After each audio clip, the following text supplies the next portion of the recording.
L'épopée de l'île Caravane, érigée par les colons français bretons en 1836, dévoile une fascinante richesse culturelle et historique.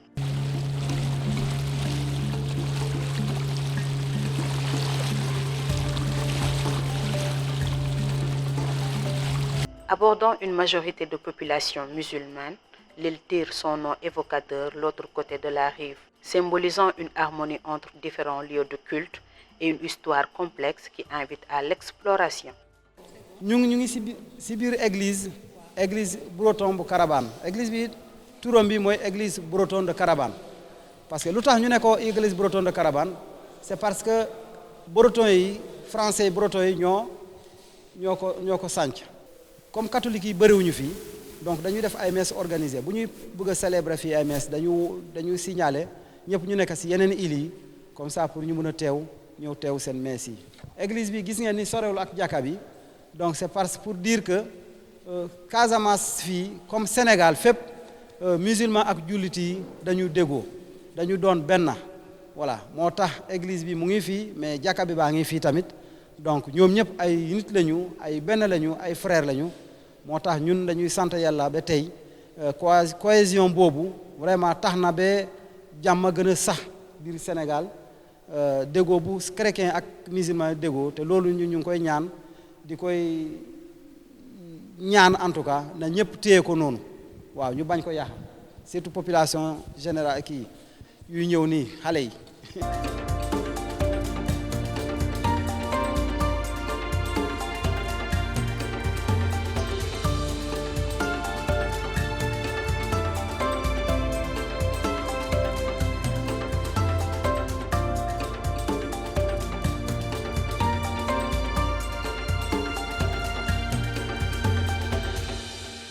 Nous sommes dans le cimetière de Carabane, le cimetière catholique de Carabane. Donc derrière moi, c'est la tombe du capitaine Aristide Protet qui a été enterré ici. Mais Aristide Protet était le commandement, qui avait le commandement militaire à l'époque quand les Français sont arrivés dans cette île. Donc, selon l'histoire, il avait quand même le commandement. Mais puisque Carabane était un lieu où les esclaves marquaient un arrêt avant d'aller à l'île de Gorée. Donc, il n'était pas trop sympa envers ces esclaves, en général les Africains de façon générale. Donc, face à tout cela, les populations locales qui habitaient dans l'île ou dans les îles environnantes lui ont déclaré une guerre, une bataille. Durant cette bataille-là, il a été poignardé par une flèche de cette forme, empoisonnée avec le mamba avec le venin du serpent qu'on appelle le mamba. Donc, puisqu'il savait qu'il allait mourir, il a demandé à ce qu'il soit enterré debout. Il a dit, même mort, je préfère regarder les ennemis. C'est pourquoi Aristide Protet a été enterré ici, mais debout. Avant, on avait laissé une petite fenêtre. Quand les gens arrivaient ici pour visiter la tombe du capitaine Aristide, on ouvrait la petite fenêtre pour regarder le squelette. Et plus tard, quelques années plus tard, les Français ont fermé la petite fenêtre en mettant la plaque qui est en face de vous. Regardez si cette plaque-là, il y a des yeux, des marques des yeux, comme si la personne est à l'intérieur en train de regarder ceux qui sont dehors.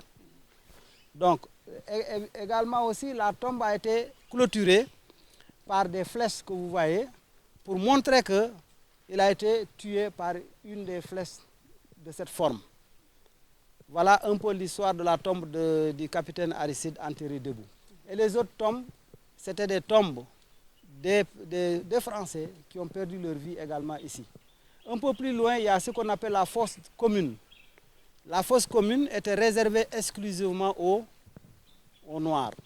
Parfois, l'histoire n'est pas facile à raconter, mais nous le devons pour quand même des générations qui arrivent pour qu'ils puissent comprendre comment était l'histoire de l'île de Carabane, ou bien comment était l'histoire entre les Européens et les Africains.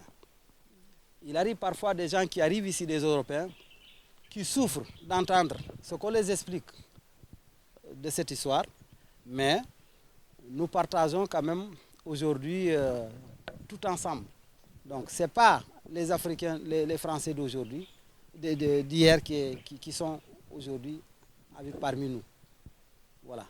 Donc plus loin, il y a le cimetière des musulmans.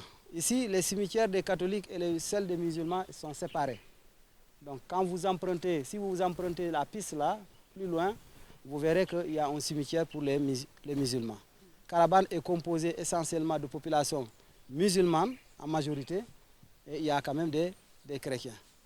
Donc pourquoi aujourd'hui l'île de Carabane, aujourd'hui, son nom, d'où vient son nom? Parce que l'île de Carabane, son nom vient d'un nom du Diola, d'un mot Diola, qui veut dire de l'autre côté de la rive. Parce qu'en Diola, avant, les Diola venaient cultiver ici avant que les Français habitaient. Et le soir, ils rentraient dans leur village, plus particulièrement dans le village de Kagnout.